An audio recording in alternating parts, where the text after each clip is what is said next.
तो दोस्तों आज मैं आपके सामने लेकर आया हूं top of the most important question जो आपके पेपर के अकॉर्डिंग बहुत इंपॉर्टेंट होगी। जी हाँ रसगुल्ला, मैं आपसे बात कर रहा हूं और आज इस क्लास के माध्यम से जो क्वेश्चन मैं देने वाला हूं आपके पेपर में D2 दिखने को मिलेगा मेरे दोस्तों एग्जाम के हॉल में।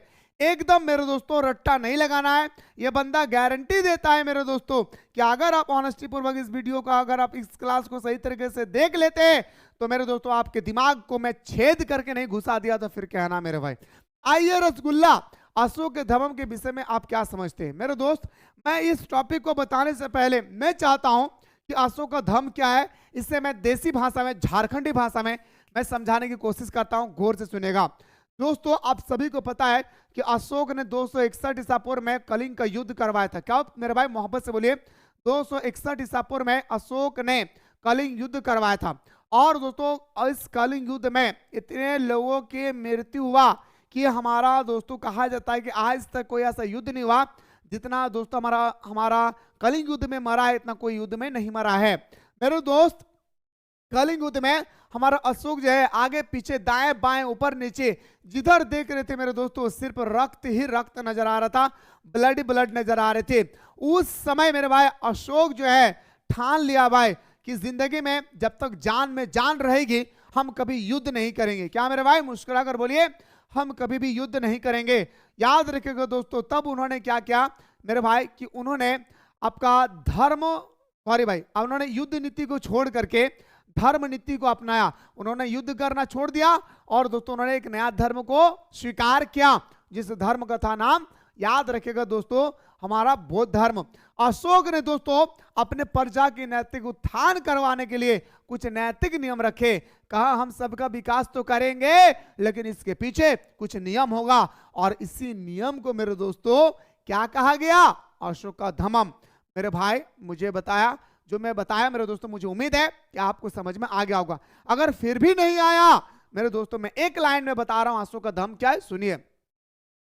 261 ईसा पूर्व में कलिंग युद्ध के बाद अशोक ने युद्ध नीति को छोड़ करके धर्म नीति को अपनाया और अपने प्रजा के नैतिक उत्थान के लिए मेरे दोस्तों कुछ नैतिक नियम रखे और इसी नैतिक नियम को हम लोग अशोक का धर्म कहते हैं भाई, अशोक का धर्म कहते हैं। आइए रसगुल्ला बात करते हैं मेरे शेर शेरनियों क्वेश्चन पे। मेरे दोस्त कहता है क्या, अशोक ने अपनी जनता के नैतिक उत्थान के लिए लोगों के सामने कुछ नैतिक नियम याद रखें, नियम रखे। इन्हीं नियमों को दोस्तों, इन्हीं नियमों के समूह को धर्म कहा जाता है। और धर्म के प्रमुख सिद्धांत निम्नलिखित है भाई। धर्म के प्रमुख सिद्धांत क्या है मेरे भाई, निम्नलिखित है, याद रखेगा। धर्म के प्रमुख सिद्धांत क्या है भाई, सुनिएगा। अशोक का मुख्य सिद्धांत था बड़ों का आदर करना। अशोक कहता है, उनका पहला काम था दोस्तों, अशोक कहता है सबको ये प्रेरणा देता है, ए रसगुल्ला हमारे जो धर्म है ना, कौन सा हमारे जो अशोक का धर्म है ना, इसमें हमें सिखाता है कि बड़ों का आदर करना। क्या सिखाता है भाई, बड़ों का आदर करना। उसके अनुसार शिष्यों को अपने गुरुजनों का मान करना, यानी मान सम्मान करना चाहिए। सभी को ऋषियों और ब्राह्मणों तथा वृद्ध पुरुषों का आदर करना चाहिए। कोई अगर बूढ़ा व्यक्ति है या दोस्तों कोई शिक्षक है, कोई टीचर्स है, ये हमसे कोई बड़े हैं तो उसे हमें दोस्तों सम्मान करना चाहिए। ये हमारा अशोक का पहला मूल मंत्र था भाई, समझे मेरे भाई। कि अशोक का मुख्य सिद्धांत था बड़ों का आदर करे मेरे, याद रखिए, बड़ों का आदर करे। उसके अनुसार शिष्यों यानी और गुरुजनों का मान करना चाहिए। सभी को ऋषियों और ब्राह्मणों का, वृद्धा पुरुषों का आदर करना चाहिए, मान नहीं सम्मान करना चाहिए। क्या मेरे भाई, सम्मान करना चाहिए, पहला सिद्धांत। दूसरा का क्या था सर, इस धर्म के अनुसार बड़े को परिवार के सदस्य संबंधित सेवकों, निर्धनों तथा दास के साथ अच्छा और नम्र व्यवहार करना चाहिए। और कहता है दोस्तों अशोक अपने धर्म में कहते हैं कि हमारे अनुसार बड़े को परिवार का सदस्य मानो। जो आपके परिवार में जो बड़े हैं, जो आपके परिवार में बुजुर्ग है, उसे अपने परिवार का मुखिया मानो, उसे अपने परिवार का सदस्य मानते हुए उस परिवार का हेड मानो। जैसे दोस्तों सारे स्कूल का एक प्रिंसिपल होती है, इसी तरह से परिवार का एक प्रिंसिपल होना चाहिए, तभी जाकर दोस्तों वह परिवार सही तरीके से चल पाएगी। तीसरा पॉइंट, प्रत्येक मनुष्य को अपने बुरे कर्मों का फल अपने अगले जन्म में भुगतना पड़ता है। अशोक कहता है मेरे भाई, अशोक क्या कहता है भाई, ध्यान से सुनेंगे। अशोक कहता है कि प्रत्येक मनुष्य को अपने बुरे कर्मों का जो फल है ना, इसे हमें भोगना पड़ेगा भाई। मेरा मोहब्बत से सुनिएगा मैं क्या बोल रहा भाई। प्रत्येक मनुष्य को अपने बुरे कर्मों का, प्रत्येक मनुष्य को अपने बुरे कर्मों का फल आपको भुगतना पड़ेगा। इस जमाने में नहीं तो क्या, अगले जमाने में, लेकिन आपको अपने बुरे कर्मों का फल आपको मिलेगी, इससे आपको भुगतना पड़ेगा। मनुष्य ने हमेशा अच्छा कर्म करना चाहिए। और अशोक कहता है कि मनुष्य को हमेशा अच्छा कर्म करना चाहिए। क्या मेरे भाई, मनुष्य को हमेशा अच्छा कर्म करना चाहिए, तब जाकर दोस्तों आप अच्छा इंसान बन सकते हैं। ये अशोक का कहना था। चौथा पॉइंट था सर, अशोक अहिंसा अशोक धर्म का मूल मंत्र था। जैसे दोस्तों हमारे महात्मा गांधी जी ने कहा था, हमारे मूल मंत्र क्या है, अहिंसा। यानी कभी भी कुछ भी करेंगे, कोई भी हम लोग आंदोलन करेंगे, अहिंसा से करेंगे, हिंसा नहीं करेंगे। ऐसा ही दोस्तों हमारा अशोक का भी मानना था। अशोक कहता है मेरे भाई कि अहिंसा अशोक धर्म का मूल मंत्र है। मैं कभी भी किसी से अहिंसा मतलब हिंसा नहीं करूंगा। मैं आज से मैं हिंसा का पुजारी बन गया हूं। मैं कभी भी किसी से झगड़ा नहीं लड़ूंगा। इसके अनुसार किसी भी जीव को मन वचन कर्म से कष्ट नहीं पहुंचाना चाहिए। अशोक दोस्तों कलिंग युद्ध के बाद, अशोक जो भाई कलिंग युद्ध के बाद ऐसा उनका जीवन में परिवर्तन हुआ मेरे दोस्तों, वो तो लड़ाई की तो दूर की बात, वो बलि है ना भाई, बलि पूजा पाठ में जो हम लोग बलि देते भाई जीव जंतु का, उन्होंने उस बलि को भी दोस्तों बंद करवा दिया। कहा मेरे दोस्तों अशोक ने कि अशोक जो हमारा अशोक थे ना भाई, अहिंसा अशोक धर्म का मूल मंत्र था। अशोक किसी भी जीव को मन वचन और कर्म से कष्ट नहीं पहुंचाना चाहते थे। कौन, अशोक। कहता है जीव के अंदर में भी तो जान है भाई, आप उसे क्यों काटेंगे, उन्हें भी तो जीने का अधिकार है ना। आइए सर अगला पॉइंट सर कि ईर्ष्या क्रोध अहंकार और झूठ पाप है। कहता है मेरे भाई आप ईर्ष्या करो यानी जलन कर रहे, क्रोध मतलब गुस्सा कर रहे, अहंकार ओहो अहंकार जिसे हम लोग देसी भाषा में फुटानी बोलते हैं भाई, है ना। हम लोग देसी भाषा में दोस्तों गांव ग्रामीण इलाके के लोग इसे फुटानी कहते हैं। और कोई अगर सीबीएसई बोर्ड के होंगे तो अहंकार बोलेंगे, मतलब हिंदी में बात कर रहा हूं। तो अहंकार झूठ पाप है। मनुष्य को इन पापों से दूर रहना चाहिए। और मेरे दोस्तों क्या कहा गया, मनुष्य को इन पापों से दूर रहना चाहिए। मनुष्य को क्या चाहिए रसगुल्ला, इन पापों से दूर रहना चाहिए। डाउट दादा देखे ना रे भाई, कहीं डाउट नहीं है भाई, ठीक है। तो अशोक के धर्म के बारे में अभी बात किया हूं, सिर्फ ये शब्द का। अभी मैं ये क्वेश्चन नहीं बताया हूं कि अशोक ने कलिंग युद्ध के बाद अशोक के जीवन में क्या प्रभाव पड़ा, ये मैं नहीं बताया हूं। बस मेरे दोस्तों मैं ये बताया हूं कि अशोक कलिंग युद्ध के बाद अपने प्रजा के नैतिक उत्थान करने के लिए कुछ नैतिक नियम रखे। और इन्हीं नैतिक नियमों को दोस्तों क्या कहा जाता है भाई, तो बताएंगे सर हम लोग अशोक का धर्म कहते हैं। जैसे दोस्तों बड़े को आदर करो, गुरुजनों का सम्मान करो, है ना, बुजुर्गों को सम्मान करो, घर के परिवार के जो सदस्य है ये बुजुर्ग व्यक्ति को बनाओ, है ना। इसके बाद क्या कहा सर, अहिंसा अशोक धर्म का मूल मंत्र है। कभी भी किसी भी जीव को कर्म वचन और मन से कष्ट नहीं पहुंचाओ। ईर्ष्या क्रोध अहंकार पाप है, हम सब इंसान को चाहिए इन पापों से हम दूर रहे भाई, ठीक है दादा। अगला क्वेश्चन रे भाई, तो से करल गले रे भाई, कलिंग युद्ध जब भले ना रे दादा, तब हमारा अशोक कलिंग युद्ध जब हले ना रे भाई 261 ईसा पूर्व में, तब अशोक ने अपने धर्म को छोड़ करके उन्होंने दोस्तों बौद्ध धर्म का निर्माण करवाया। और इस निर्माण नहीं, बौद्ध धर्म को स्वीकार ही नहीं किया मेरे लाडला, बौद्ध धर्म का प्रचार प्रसार भी उन्होंने करवाया। वही कह रहे कि बौद्ध धर्म प्रचार प्रसार के बीच में कैसे काम किया। ये क्वेश्चन अभी तक हमारे जैक बोर्ड में एक बार भी नहीं पूछा है, लेकिन दोस्तों पढ़ना आपको जरूरी है, क्योंकि दोस्तों इसका मतलब यह नहीं कि नहीं पूछा है तो हमसे नहीं पूछेगा, ठीक है। मैं स्टोरी बस बता रहा हूं, सुनिएगा।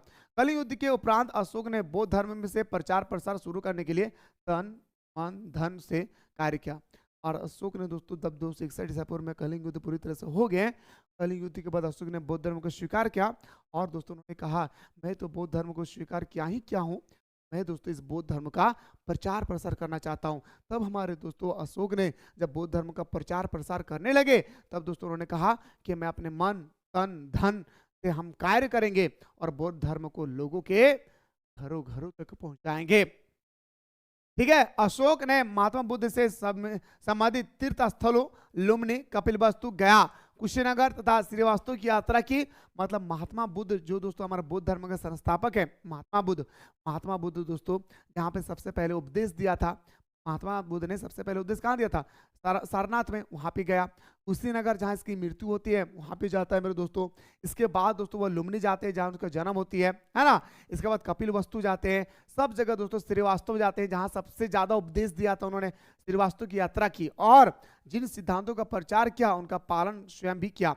और जिन सिद्धांतों का प्रचार करने वाला था हमारा अशोक, सबसे पहले दोस्तों वो सिद्धांत को वो खुद से पालन करते हैं, झूठ नहीं बोलेंगे, अहंकार नहीं करेंगे, है ना। उसके बाद हम किसी को मन वचन कर्म से कष्ट नहीं पहुंचाएंगे, तब जाकर दोस्तों वो लोगों को बताते हैं कि बौद्ध धर्म आखिर क्या धर्म है। ठीक है। अशोक ने बौद्ध धर्म के नियमों, ठीक है मेरे दोस्तों, नियमों याद रखिए मेरे भाई, नियमों को शिलाओं, स्तंभ, गुफाओं पर खुदवाया। उसने अनेक स्तूप बनाए। उसने बांध शिक्षाओं का आर्थिक सहायता दी। बांध धर्म की, बांध ने बौद्ध धर्म, बौद्ध शिक्षा, बौद्ध भाई है ना, बौद्ध शिक्षाओं को आर्थिक सहायता दी। बौद्ध धर्म की आंतरिक फूट को दूर करने के लिए पाटलिपुत्र में बौद्धिक की तीसरी संगीत का आयोजन भी किया। और बौद्ध धर्म के प्रसार के लिए अशोक ने श्रीलंका में अपने पुत्र महेंद्र और पुत्री संघमित्रा को दोस्तों भेजा। इस प्रकार अशोक ने दोस्तों अपने धर्म का प्रचार प्रसार किया। मैं फिर से एक चीज बताना चाहूंगा कि अशोक ने सबसे पहले अपने धर्म का प्रचार किस देश में किया? तो बताएंगे सर श्रीलंका में। किसको भेजा था? अपना पुत्र महेंद्र को और अपना पुत्री संघमित्रा को। अशोक ने लगभग दोस्तों दुनिया के सभी देशों में दोस्तों बौद्ध धर्म का प्रचार किया था। लेकिन दोस्तों एक ऐसा देश था जिस देश में अशोक ने बौद्ध धर्म का प्रचार नहीं कर पाया था मेरे दोस्तों। उस देश का नाम था क्या मेरे भाई?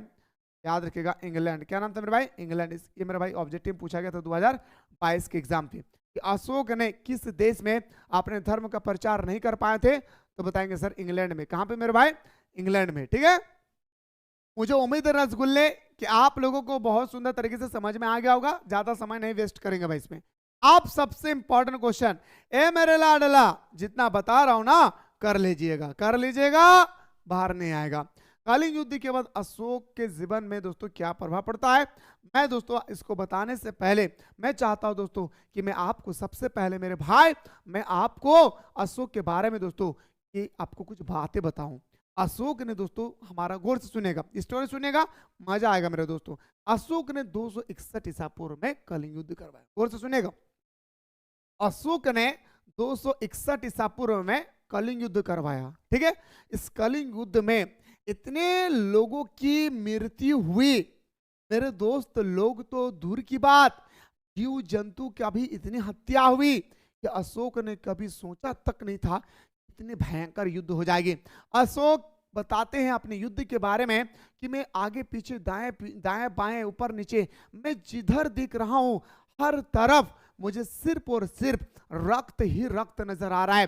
तब अशोक ने ठाना, ए मेरे भगवान, मेरे अंदर में बहुत बड़ी गलती हो गई है, मेरे से बहुत बड़ी गलती हो गई है। मैं आज के बाद आपसे प्रॉमिस करता हूं, मैं अपने धर्म को छोड़ देता हूं और मैं बौद्ध ग्रंथ यानी हमारा महात्मा बुद्ध का, मेरे दोस्तों गौतम बुद्ध ने एक धर्म बनाया था जिसे हम लोग बौद्ध धर्म कहते हैं। और अशोक ने दोस्तों बौद्ध धर्म को स्वीकार करता है और स्वीकार करने के बाद अशोक कहता है, अपना कसम खा के कहता हूं पूरी जिंदगी में जब तक जान में जान रहेगी ना तब तक मैं कभी युद्ध नहीं करूंगा। अरे युद्ध तो दूर की बात, मैं कभी भी किसी को युद्ध करने नहीं दूंगा। मैं उस त्योहार को बंद करवा दूंगा जिस त्योहार में जीव का हत्या किया जाता है, जिस त्योहार में बलि चढ़ाया जाता है, मैं उस त्योहार को भी बंद करवा दूंगा। मैं आज से कसम खाता हूं, मैं आज से अहिंसा का पुजारी बन जाऊंगा। मैं कभी भी हिंसा नहीं करूंगा। मैं मन वर्ण और कर्म से किसी भी जीव को कष्ट नहीं पहुंचाऊंगा। अशोक बताते हैं दोस्तों कि मैं अपने प्रजा के नैतिक उत्थान के लिए मैं सारे धन दौलत को लगा दूंगा। तब जाके दोस्तों अशोक ने कलिंग युद्ध के बाद अपने प्रजा के नैतिक उत्थान करने के लिए किसानों को दोस्तों सिंचाई के क्षेत्र में जो कष्ट हो रहे थे उन्होंने नहर बनवा दिए, सड़क बनवा दिए, तालाब बनवा दिए, ताकि हमारे इलाके के लोग आसानी से मेरे दोस्तों क्या कर सके, पानी भर सके। डाउट दादा नहीं भाई। आप टॉपिक पे आते मेरे भाई, क्या कहा गया सुनिए। कलिंग युद्ध के परिणाम स्वरूप अशोक का जीवन बिल्कुल बदल गया। उसके जीवन में आए कुछ महत्वपूर्ण परिवर्तन निम्नलिखित है। उसके जीवन में दोस्तों आए कुछ महत्वपूर्ण परिवर्तन निम्नलिखित थे भाई। क्या परिवर्तन था भाई, आइए पहला पॉइंट पे बात करते हैं।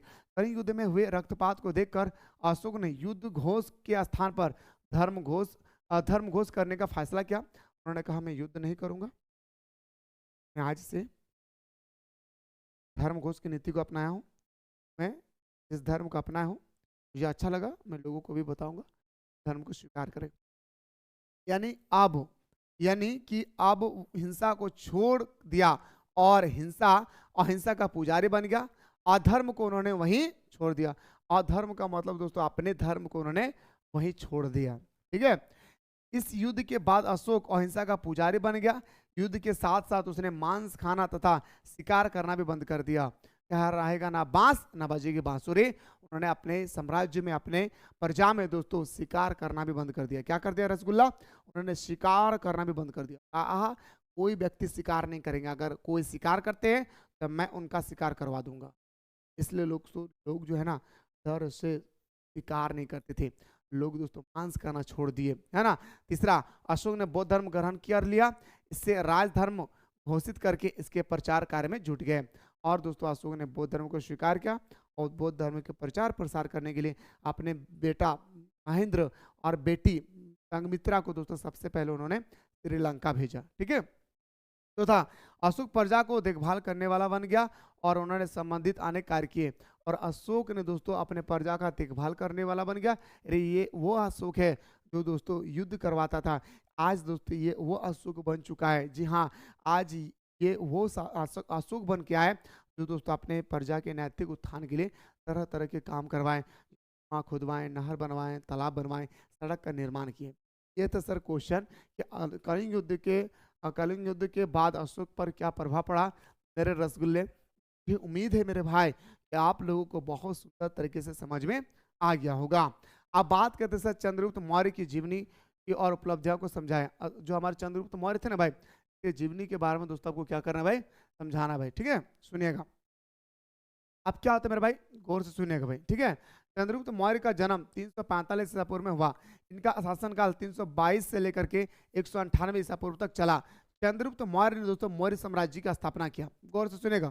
चंद्रगुप्त मौर्य जो थे ना भाई, उन्होंने मौर्य साम्राज्य की स्थापना किया। किसकी स्थापना मेरे भाई, चंद्रगुप्त मौर्य ने मौर्य साम्राज्य की स्थापना किया। ठीक है। यह जैन धर्म, याद रखें मेरे भाई, क्या ये जैन धर्म, ठीक है, ये जैन धर्म का अनुयायी थे। मतलब दोस्तों हमारे चंद्रगुप्त मौर्य जो थे ये जैन धर्म को मानने वाले थे। कौटिल्य की मदद से उन्होंने नंद वंश के अंतिम शासक, याद रखेगा, नंद वंश के अंतिम शासक घनानंद को परास्त किया और मौर्य वंश की स्थापना किया। अब क्या मेरे भाई, कौटिल्य जो है ना भाई, कौटिल्य जो है हमारे चंद्रगुप्त मौर्य को मदद करते थे। अब जैसे ही दोस्तों चंद्रगुप्त मौर्य जो थे, कौटिल्य ने जैसे ही दोस्तों मदद किया, अब हमारा दोस्तों नंद वंश के अंतिम शासक, गौर से सुनेगा, नंद वंश के अंतिम शासक घनानंद को दोस्तों उन्होंने परास्त कर दिया। और जैसे ही दोस्तों उन्होंने नंद वंश को परास्त किया, उन्होंने एक नया धर्म बनाया, जिस धर्म को आप और मैं आज जानता हूं दोस्तों चंद्रगुप्त, सॉरी आपका दोस्तों मौर्य धर्म के नाम से जानते हैं। क्या मेरे भाई, मौर्य वंश के नाम से जानते हैं। तो मौर्य वंश की उन्होंने स्थापना किया। चंद्रगुप्त मौर्य के इतिहास के बारे में कौटिल्य के द्वारा लिखी गई पुस्तक अर्थशास्त्र एवं मेगास्थनीज के द्वारा लिखी गई पुस्तक इंडिका से हमें पता चलता है। अगर कोई व्यक्ति कहता है कि मुझे थोड़ा सा पता करना है कि अशोक ने चंद्रगुप्त मौर्य ने कैसे जो है अपना युद्ध लड़ा, नंद वंश के अंतिम शासक घनानंद से कैसे युद्ध लड़ा और उसे परास्त करके, उसे पराजित करके कैसे हमारा मौर्य वंश का स्थापना किया, अगर कोई व्यक्ति जानना चाहते हैं, और मैं आप लोगों से भी कहना चाहूँगा अगर आप भी जानना चाहते हैं, तो मेरे दोस्तों आपको कुछ नहीं करना है। आपको जाना कहाँ है कि चंद्रगुप्त मौर्य इतिहास के बारे में कौटिल्य के द्वारा लिखी गई पुस्तक, आपको कौटिल्य का पुस्तक उठाना होगा अर्थशास्त्र, और मेगास्थनीज का पुस्तक उठाना होगा इंडिका। आपको सारा जानकारी मिल जाएगी दोस्तों चंद्रगुप्त मौर्य के बारे में, आपको सारा A to Z जानकारी मिल जाएगा दोस्तों। कहाँ पे आपको याद रखेगा आपका मेरे दोस्तों चंद्रगुप्त मौर्य के बारे में। आप अर्थशास्त्र पढ़िए, कौटिल्य का अर्थशास्त्र और मेगास्थनीज का इंडिका पुस्तक पढ़िए, आपको A to Z मेरे दोस्तों चंद्रगुप्त के बारे में आपको पता चल जाएगी। चंद्रगुप्त मौर्य की मृत्यु 198 ईसा पूर्व में पूर्व सल्लिखा के द्वारा हो गई थी। इनके उपलब्धियों को निम्न रूप से उल्लेखित किया गया है। इसकी प्रमुख उपलब्धियां थे कि विशाल साम्राज्य का निर्माता। ये दोस्तों जितना दिन तक अपने शासक में थे, ये मेरे भाई जितने दिन तक अपने शासन व्यवस्था में थे, उन्होंने इतने बड़े साम्राज्य का स्थापना किया दोस्तों कि लोग अनुमान नहीं लगा सकते हैं कि इतने कम समय में ये इतने बड़े साम्राज्य का स्थापना कैसे किया। दूसरा है सर, इसकी प्रमुख उपलब्धियां थी कि यह एक महान योद्धा है। जो हमारा चंद्रगुप्त मौर्य ना भाई, ये एक बहुत बड़ी महान योद्धा है भाई। चंद्रगुप्त मौर्य क्या रसगुल्ला, एक बहुत बड़ी हमारा महान योद्धा है भाई, ठीक है। इनकी प्रमुख उपलब्धियां थी कि या लोक कल्याण करना। या दोस्तों प्रमुख उपलब्धियां थे मेरे भाई क्या, कि लोक कल्याण करना, यानी लोगों की दोस्तों क्या करना भाई, याद रखिएगा लोगों की भलाई के लिए दोस्तों चंद्रगुप्त मौर्य काम कर रहे थे भाई। इनकी उपलब्धियां, पहला उपलब्धियां की बात करें तो विशाल साम्राज्य, मौर्य वंश को दोस्तों बहुत बड़े साम्राज्य के रूप में निर्माण करके दिखाया। दूसरा इसका जो दोस्तों उपलब्धियां थी ना, ये एक महान योद्धा थे। क्या थे मेरे भाई, ये एक महान योद्धा थे। और महान योद्धा होने के बाद दोस्तों इनके प्रमुख जो उपलब्धियां थी ना, एक तरह का दोस्तों उन्होंने अपने प्रजा के जितने सारे नागरिक थे भाई, जितने सारे लोग थे, लोगों के कल्याण के लिए दोस्तों काम करते थे, ठीक है। इसलिए दोस्तों इसे कल्याणकारी राजा के नाम से भी जानते हैं। इसलिए मेरे भाई क्या करते हैं, इसे हम लोग कल्याणकारी राजा के नाम से भी जानते हैं। तो मुझे उम्मीद है रसगुल्ला कि आप लोगों को चंद्रगुप्त मौर्य के बारे में समझ में आ गया होगा। अब दोस्तों चंद्रगुप्त मौर्य ने मौर्य साम्राज्य का स्थापना किया भाई, ठीक है। अब सर हमें पता चलेगा कि चंद्रगुप्त मौर्य ने मौर्य साम्राज्य का स्थापना किया, लेकिन मौर्य साम्राज्य के महत्व का आकलन कीजिए। आखिर मौर्य साम्राज्य इतना महत्व क्यों थे मेरे दोस्तों, आपसे पूछा गया भाई, सॉरी, ठीक है। तो भारतीय इतिहास ही नहीं, विश्व इतिहास में मौर्य साम्राज्य का बहुत अधिक महत्व है। कहा जाता है दोस्तों कि आज हमारा भारत के इतिहास ही नहीं, आज हमारा भारत का इतिहास ही नहीं, बल्कि दोस्तों आज हमारा मौर्य साम्राज्य विश्व के इतिहास में भी बहुत अधिक महत्व है। किसका, मौर्य साम्राज्य का। ब्रिटिश काल में भारत एक औपनिवेशिक देश था। बिल्कुल भाई, हम लोग आराम से कह सकते हैं भाई कि ब्रिटिश काल में, अंग्रेजों के जमाने में हमारा देश क्या था भाई, गुलामी देश था, औपनिवेशिक था, ठीक है। तो भारत एक औपनिवेशिक देश था। ऐसे में मौर्य साम्राज्य इतिहासकारों के लिए उत्साहवर्धक था। भारत में महाजनपद रूप से गणतंत्र पद्धति को यह पहला साम्राज्य था। कहा दोस्तों कि अंग्रेजों ने जब हमारे देश पर शासन किए, गौर से सुनेगा, अंग्रेजों ने जब हमारे देश पर शासन किए तो मेरे दोस्तों अंग्रेजों के जमाने में भी ये हमारा मौर्य साम्राज्य का दबदबा बना हुआ था। दूसरा, मौर्यकालीन पुरातत्व और मूर्तियों ने सिद्ध कर दिया कि चौथी तीसरी शताब्दी तायुपू में भारत में एक साम्राज्य मौजूद था, है ना भाई। याद रखिए मेरे भाई, क्या तायु और पूरा पश्चिमी गलत लिखा मेरे भाई, तीसरी और चौथी और तीसरी सदियों में भारत में एक साम्राज्य मौजूद था भाई, याद रखिएगा। अगला सर, अशोक के अभिलेख ने अन्य देशों याद रखिए मेरे भाई, अन्य देशों से भिन्न थे। अशोक के अभिलेख में जब आप पढ़ेंगे दोस्तों मौर्य साम्राज्य के बारे में तो आपको पता चलेगा क्या, अशोक के अभिलेख अन्य देशों से भी क्या थे भाई, भिन्न थे। इसमें संदेश लिखते थे भाई, सिर्फ मैसेज की बात लिखते थे भाई। अगला, अशोक एक चक्रवर्ती सम्राट था, इससे राष्ट्रवादी नेता को बहुत प्रेरणा मिली। अशोक कौन है सर, याद रखिए दोस्तों, इसका पुत्र था भाई, सॉरी भाई। अशोक मेरे दोस्तों अगर हम बात करें तो चंद्रगुप्त मौर्य जो थे ना भाई, इसका पोता था भाई। क्योंकि दोस्तों चंद्रगुप्त मौर्य का बेटा का नाम था बिंदुसार, और बिंदुसार का बेटा का नाम था मेरे भाई क्या, अशोक, ठीक है। बिंदुसार के बेटा का नाम था क्या मेरे भाई, अशोक नाम था, ठीक है। अशोक एक चक्रवर्ती सम्राट था, इससे राष्ट्रवादी नेताओं को बहुत प्रेरणा मिली, ठीक है ना। आगे देखिए सर, मौर्य साम्राज्य में कुछ कमियां रहने के कारण साम्राज्य मात्र 150 वर्षों तक ही चल पाया और इसका विस्तार भी संपूर्ण उपमहाद्वीप में नहीं हो पाया। कहा दोस्तों कि अशोक में हमारा मौर्य साम्राज्य में कुछ कमियां आ गई भाई, मौर्य साम्राज्य में कुछ कमी आ गई, जिस कारण से दोस्तों ये साम्राज्य, इतने बड़े साम्राज्य जो अलग अलग शासकों ने दोस्तों आकर के शासन किए, और दोस्तों मात्र 150 साल के अंदर में हमारा मौर्य साम्राज्य के पतन हो जाती है। ठीक है, तो उम्मीद है दोस्तों की समझ में आ गया होगा। ठीक है, आगे देखिए सर, कलियुग पर अशोक के जीवन पर क्या प्रभाव पड़ा, इस पर ज्यादा दोस्तों हम लोग बात नहीं करते हैं। मैंने इस पर दोस्तों बहुत सुंदर तरीके से आप लोगों को बताया भाई। आगे देखिए दोस्तों, जैन धर्म और बौद्ध धर्म में दोस्तों क्या समानता है, गौर से सुनिएगा। जैन धर्म और बौद्ध धर्म में दोस्तों आपसे पूछा गया कि बताइए सर हमारा जैन धर्म और बौद्ध धर्म। जी हाँ रसगुल्ला, जैन धर्म और बौद्ध धर्म में अंतर स्पष्ट करें। आपसे पूछा गया जो हमारा जैन धर्म है और बौद्ध धर्म में अंतर स्पष्ट करना है। तो मेरे भाई प्रचार संगठन में अंतर, बौद्ध धर्म के प्रचार के लिए जो संगठन बनाया गया था वह जैन धर्म के संगठन से कहीं अधिक अच्छा था। दोस्तों बौद्ध धर्म के प्रचार के लिए ना मेरे भाई याद रखिएगा, कोई दोस्तों संगठन बनाया गया जिससे बौद्ध धर्म का क्या होने लगा भाई, प्रचार प्रसार होने लगा। लेकिन जैन धर्म को प्रचार करने के लिए दोस्तों कोई उतना साधन नहीं था। समझ रहे बात को। तो बौद्ध धर्म के प्रचार के लिए जो संगठन बनाया गया वह जैन धर्म के संगठन से कई गुना अधिक था। पहला अंतर, मठों में रहने वाले बौद्ध भिक्षुकों का काम सुव्यवस्थित होता था। वे प्राय एक स्थान से दूसरे स्थान को घुमा करते थे। प्रचार की व्यवस्था ठीक ना होने के कारण, मेरे दोस्तों गौर से सुनिएगा मैं क्या बोल रहा हूं भाई, जैन धर्म और बौद्ध धर्म में क्या अंतर है, जैन धर्म और बौद्ध धर्म में क्या समानता है भाई, इस चीज को आप लोग ख्याल रखिएगा। जैन धर्म और बौद्ध धर्म में क्या समानता है, जैन धर्म और बौद्ध धर्म में क्या अंतर है, ये आपको पता होना चाहिए। पहला अंतर मैंने बताया कि बौद्ध धर्म के प्रचार के लिए जो संगठन बनाया गया था, जो ग्रुप बनाया गया था, वह जैन धर्म की तुलना में कई गुना ज्यादा अच्छा था। ठीक है, मठों में रहने वाले बौद्ध भिक्षुकों का काम सुव्यवस्थित होता था। मठों में रहने वाले बौद्ध भिक्षुकों का काम, जो भिक्षुक होते थे दोस्तों, उन भिक्षुकों का दोस्तों काम क्या होते थे भाई, बहुत ही अच्छा होते थे भाई। लेकिन यही चीज अगर मेरे दोस्तों अगर हम जैन धर्म की बात करें, मेरे दोस्तों जो हमारा लोग थे ना भाई बौद्ध धर्म में, वो घूम घूम के अपने धर्म का प्रचार करते थे। क्या मेरे भाई, वो घूम घूम के अपने धर्म का प्रचार करते थे मेरे दोस्तों। कौन, हमारा याद रखे दोस्तों बौद्ध धर्म के मानने वाले लोग। जबकि जैन धर्म की अगर हम बात करें मेरे भाई, तो प्रचार की व्यवस्था ठीक नहीं होने के कारण जैन धर्म बहुत फैल ना सका। जबकि बौद्ध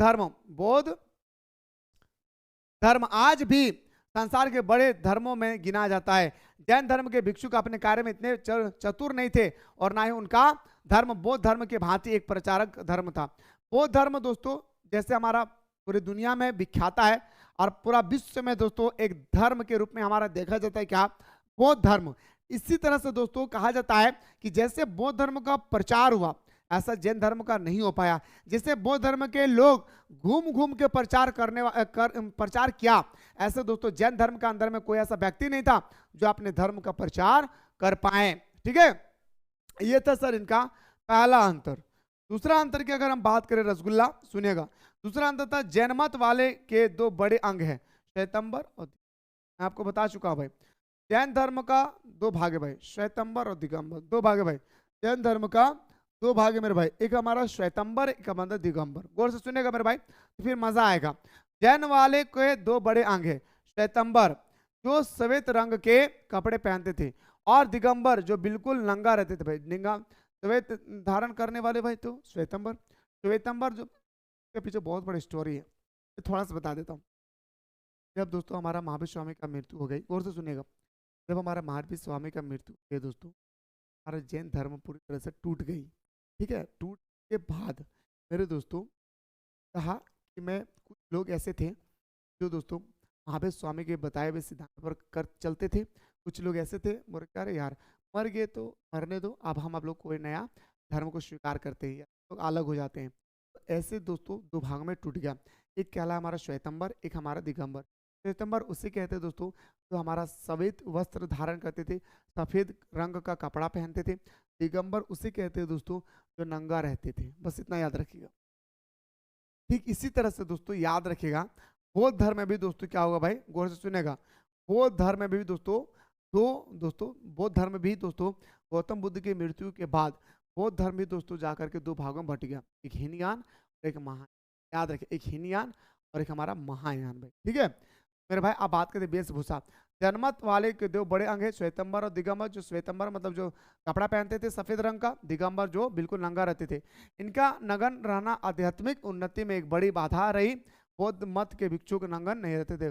जो हीनयान हो, बौद्ध धर्म आगे चलकर दो भागों में बट गया, हीनयान और महायान, लेकिन दोस्तों उन्होंने नंगा नहीं रहा। विभिन्न धर्म के ग्रंथ, बौद्ध धर्म ने अपने अलग धर्म ग्रंथ है भाई, बौद्ध धर्म के अपने अलग धर्म ग्रंथ है जिन्हें वे त्रिपिटक अथवा तीन टोकरियां कहते हैं, जबकि जैनियों का धर्म ग्रंथ अंग नहीं है भाई। कहा जाता है दोस्तों बौद्ध धर्म के अंदर में, बौद्ध धर्म की अगर हम बात करें, बौद्ध धर्म के अंतर्गत अगर हम बात करें तो बौद्ध धर्म का अपना धर्म ग्रंथ है भाई। क्या? बौद्ध धर्म का अपना धर्म ग्रंथ है। गौर से सुनेगा, बौद्ध के अपने अलग धर्म ग्रंथ है जिन्हें वे त्रिपिटक अथवा तीन टोकरियां कहते हैं, जिसे हम लोग क्या बोलते हैं भाई? तीन टोकरियां कहते हैं। ये तीन टोकरियां क्या है दोस्तों, मैं आप लोगों को ऑलरेडी बता चुका पिछला वीडियो में, ठीक है। जबकि जैनियों का धर्म ग्रंथ अंग कहलाता है भाई। कहता है मेरे भाई दोस्तों, जैनियों का धर्म जो है ना ग्रंथ, वो अंग कहलाता है भाई, ठीक है। जैनियों का जो धर्म ग्रंथ है उसे हम लोग अंग बोलते हैं, लेकिन दोस्तों बौद्ध धर्म का जो धर्म ग्रंथ है वो हम लोग त्रिपिटक या दोस्तों हम लोग याद रखिएगा तीन टोकरी कहते हैं भाई। विभिन्न भिन्न पूजाएं, जैन धर्म का पूजा अलग, बौद्ध धर्म का पूजा अलग।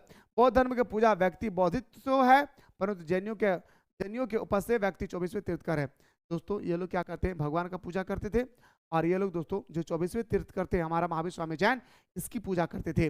मोक्ष के विभिन्न साधन, जीवन में मानसिक